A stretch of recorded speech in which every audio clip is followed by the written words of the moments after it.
4 French journalists freed last weekend in Syria confirmed it. Some of their captors were French speakers. The government of France speaks of hundreds of French nationals, essentially in Syria. More and more, they're young, some even female, for whom jihad is as close as a valid passport and a low-cost flight to Turkey. This Wednesday, France's interior minister spelling out plans to thwart the recruitment of homegrown jihadists indoctrinated in their bedroom over the web. The new interior minister wants what he calls cyber patrollers and a Europe-wide plan to block content over the internet and on social media. Is it feasible? How serious is the threat? How are France's neighbors responding? Today, in the France 24 debate, we're looking at homegrown jihadists here in France and Europe. With us is MIHAELY, co-founder of Causeur.fr. Thank you for being with us again. Thanks as well to Nicolas VINOCUR of the Reuters news agency, who's been working on this problem as well. Yamine SOUM teaches at the Sorbonne. He is the author of Islamophobia in the Modern World. Thank you for joining us. Joining us from London, Hanif Kadir. He's co-founder of the Active Change Foundation. It's a charity created to prevent and counter violent extremism. Thank you for being with us. And we also want to thank, from London, Olivier GUITTA for joining us. He's Director of Research at the Henry Jackson Society. Nice to see you again. The France 24 debate, where you can join the conversation on Facebook and on Twitter, our hashtag F24debate. The formal announcement coming out of the weekly cabinet meeting this Wednesday, a toll-free number for families who suspect their loved ones are getting indoctrinated, support mechanisms for those families, and plans for the cyber patrolling of the web. It's all part of plans, or attempts rather, to thwart homegrown jihadism. Clamping down on French youths who want to join the jihad. The French government unveiled a plan to stop its citizens from participating in the civil war in Syria. The goal is to keep French Muslims from becoming radicalized. France is going to use a plethora of measures to make sure that our country, just like Saudi Arabia did, has done everything it can to dissuade, prevent, and punish those who are tempted to fight in areas where they do not belong. Around 700 French people have either indirectly or directly been involved in the Syrian conflict. Many of them are teenagers. We are going to release information on the Interior Ministry website for families who feel their kids are growing estranged from them. The government's plan contains some 20 measures. Among them, the possibility of revoking French citizenship, requiring parental consent to leave the country, and the possibility of facing criminal charges in France. A hotline for parents will also be established, and increasing surveillance of social media websites. A plan of action that came as welcoming news for this father. His son joined the fight in Syria earlier this year. Better late than never. This is great news. Now we have to wait and see when it will go into effect. The policies that do not require new legislation could go into effect in the coming days. Let me begin with you, Yamine SOUM. What do you think of these measures? I think it's good measures, and we expect that it can help the families to find some solutions for this kind of movement. You think they're good measures? We heard some of the parents there criticizing, saying it didn't go far enough. Most notably, they'd like to see a rollback of the lifting of parental guidance for underage people to leave the country. Right now, underage people can leave the country without parental guidance. Yeah, I think that we have to change this reality, and but there is another point which is important. I think that diplomatically, the intelligence services have to work with one of the most important country in the region, which is Turkey. We know that Erdogan government, the Turkish authorities, they are clearly against the regime, the Assad regime, and we can ask ourselves why they don't act in the border and they leave people go to Syria. And another point, diplomatically, we know François Hollande was talking about Saudi Arabia. We know that there is other countries who are clearly involved in this kind of group, the front of Nusra, for example, like Kuwait. And there is a diplomatical action which is, for me, important. But the intelligence services have to work together overall with Turkey to try to help the families. Olivier Guitta, Turkey, a country which does not require visas because it's trying to encourage tourism. But do you agree with Yamine SOUM that Turkey's not doing enough to filter those young candidates to jihad from going? Yes, for sure. Turkey has done very little to stop European candidates to jihad to cross into Syria. And that's why, as of today, this is the biggest theater of jihad for Europeans, and how important it is for either NATO or the EU to tell the Turkish authorities that they should try to clamp down on people crossing, because obviously when you see a European male or a family coming through a border crossing to go into Syria, they're not going on vacation there. So it is true that Turkey holds some of the keys to the kingdom in this regard. Yeah, but the problem is that they land with a plane load of tourists in places like Istanbul. They make their way to the border later. Sure. I mean, they go also by bus. The fact of the matter is that Turkey needs to get more active, but as your previous guest has mentioned, it's not in their interest for Europeans not to go in, because they want to fight off the Assad regime, and anything is good for them as far as getting manpower to get into Syria and join jihadist group like al-Nusra and ISIL in order to fight Assad. MIHAELY? Just on the Turkish question, usually most of, especially the younger volunteers, they are not professional fighters, and they are not professional spies.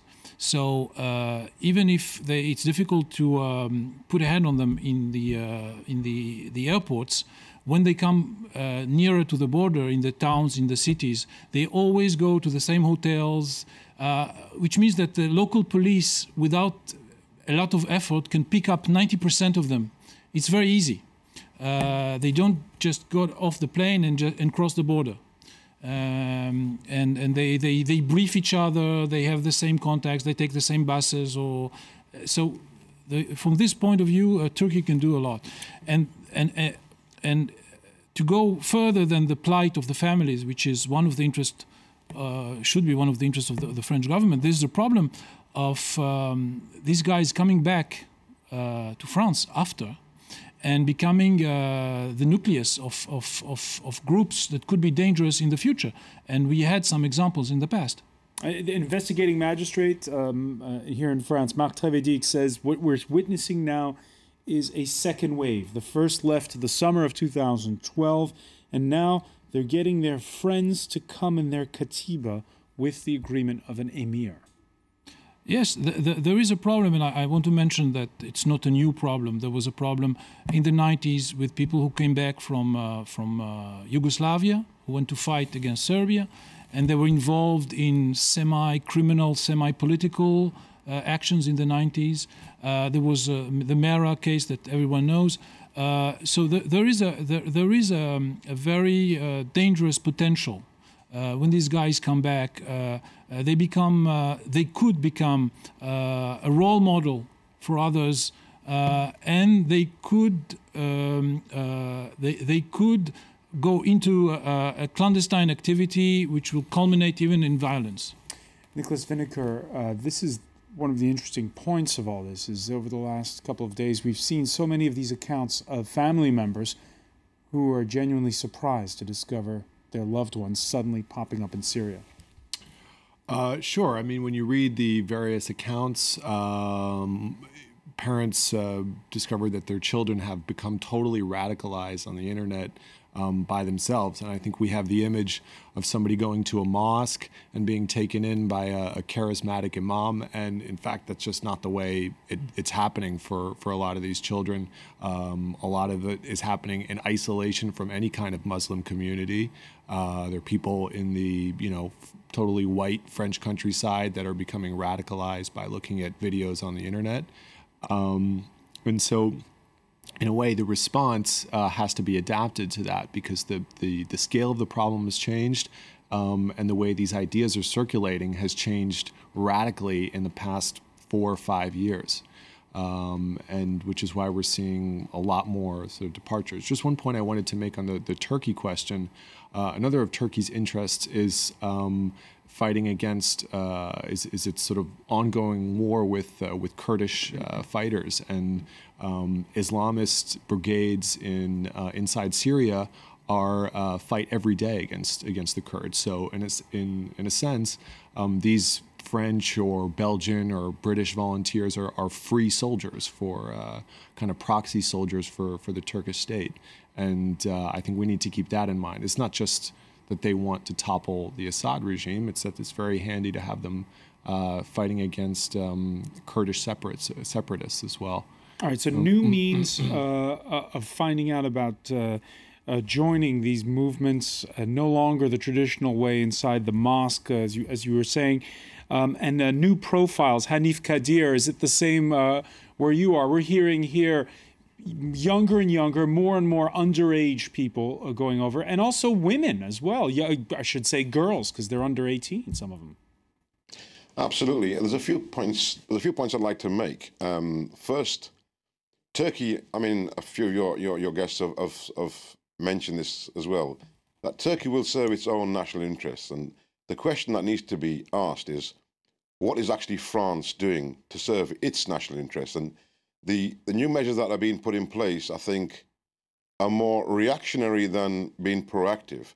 If we look back, this conflict has started about 3 years ago with France's interests in Syria and the North African regions. One would have thought that we would have had the foresight to estimate or anticipate the outcome of what's going on now. And by far, we haven't even hit the tip of the iceberg with regards to the Syrian conflict. Well, I think we've got a long way to go, and we've got a greater challenge ahead of us. And I don't think these new measures that are being put in place are going to go far enough to address the problem. There's nothing to say that's been done with community engagement. I think anything to stop this kind of phenomena from generating into further problems, I think, needs to be community-led.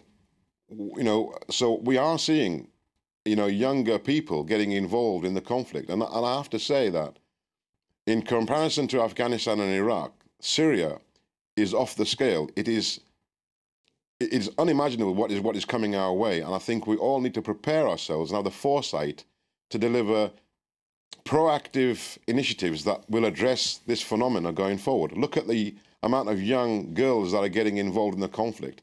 And, the internet by far has become a tool for mass recruitment for young people, but still, recruitment of our young people, men and women in France and in Europe, is still happening in communities, in mosques, and in institutions. So it's not just limited to the internet. However, I do agree with Nicolas that the internet is by far the biggest recruiting tool. But what are we doing proactively?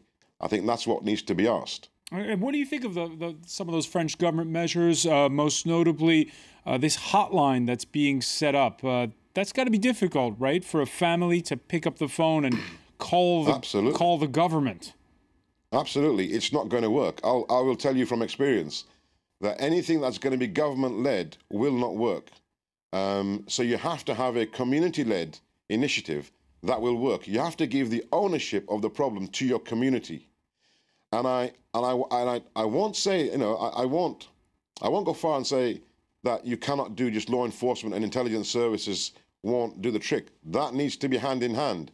But in regards to addressing the problem within our communities, it has to be a community-led initiative.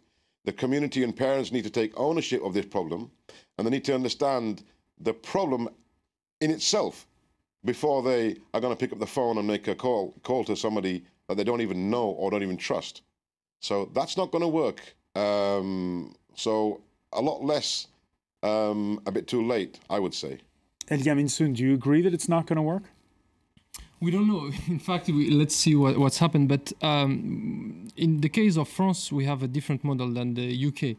We are not organized by communities in the French society. And the real difference is, do you remember when at the time of Che Guevara, when Régis Debray, a French writer, went to Bolivia with Che Guevara? At that time, we didn't have internet. And we mentioned before that today, with the internet, we can have like a kind of self-radicalization. We don't need to go through communities, and that's the real difficulty for today, to try to know who is going to go to Syria. They are outside. The majority of these young people, they are outside of the communities. So that's, I think, one of the real difference. And the French reality is different. We are not organized as community. But for sure, we have to try to work with people who are engaged and try to have a clear discourse against this kind of movement. But the radicalizations, it's today it's really by internet. That's the real difference. I mean, with the old movement, as I mentioned, with a movement like people from the extreme